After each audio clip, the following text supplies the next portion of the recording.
Hai teman-teman, pernahkah suatu ketika supplier Anda datang kepada Anda dengan membawa proposal yang isinya adalah usulan untuk kenaikan harga atas barang-barang atau produk-produk yang selama ini mereka produksi dan mereka suplai kepada Anda?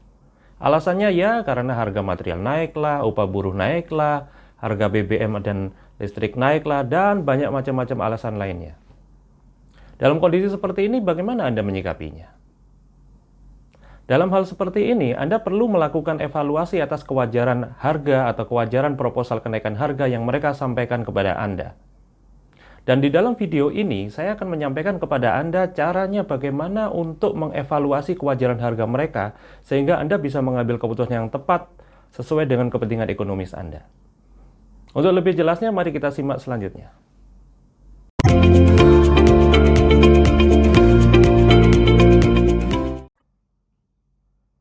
Mari kita simak kasus pengadaan velg di sebuah pabrik sepeda gunung. Kontrak suplai velg saat ini adalah sebesar 20.000 unit per tahun, dengan harga beli $50 per unit. Bulan lalu, supplier velg tersebut mengajukan kenaikan harga sebesar 10% untuk kontrak tahun depan. Yang menjadi dasar permintaan kenaikan harga tersebut adalah adanya ketentuan pemerintah mengenai kenaikan upah buruh sebesar 10% dan juga kenaikan tarif listrik PLN sebesar 7%. Supplier tersebut juga mengakui adanya penurunan harga material sebesar 1%, namun menganggap hal itu kecil dan tidak signifikan. Dia minta kenaikan harga 10% ya. Memangnya rincian harga dia tahun lalu seperti apa sih? Oh, seperti ini ya. Oke, jadi gimana nih guys? Apa yang akan kita lakukan?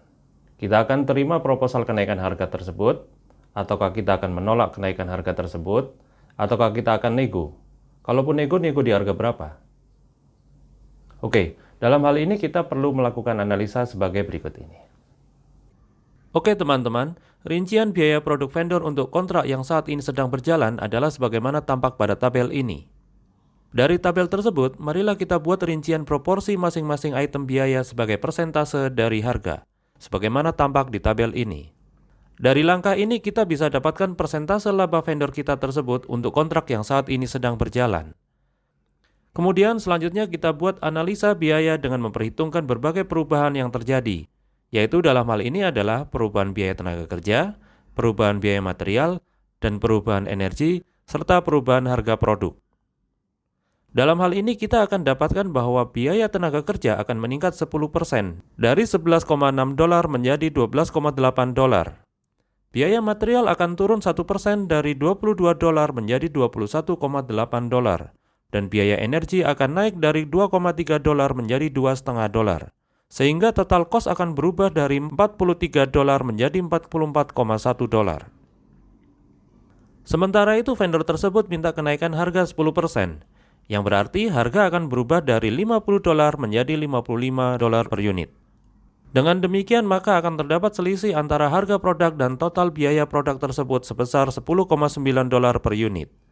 Setelah kita buat rincian persentase dari setiap item biaya terhadap harga jual, maka kita akan dapat lihat bahwa usulan kenaikan harga sebesar 10% tersebut akan meningkatkan laba vendor tersebut dari 14% menjadi 19,8%, atau setara dengan kenaikan laba 5,8%.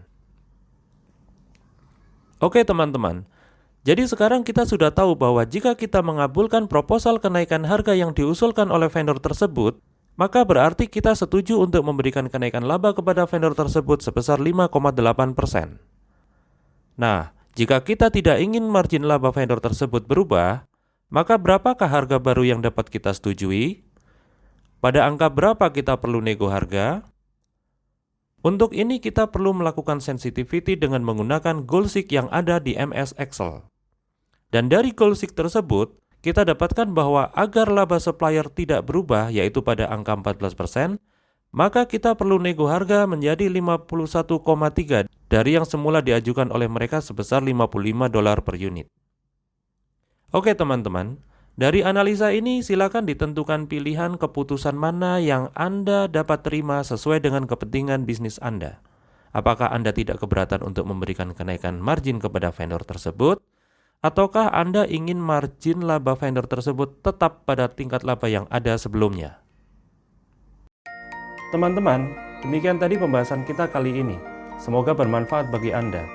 Temukan juga video bermanfaat lainnya di channel ini. Silakan klik tulisan subscribe di bawah ini agar selalu mendapatkan update video terbaru dari kami. Sampai jumpa.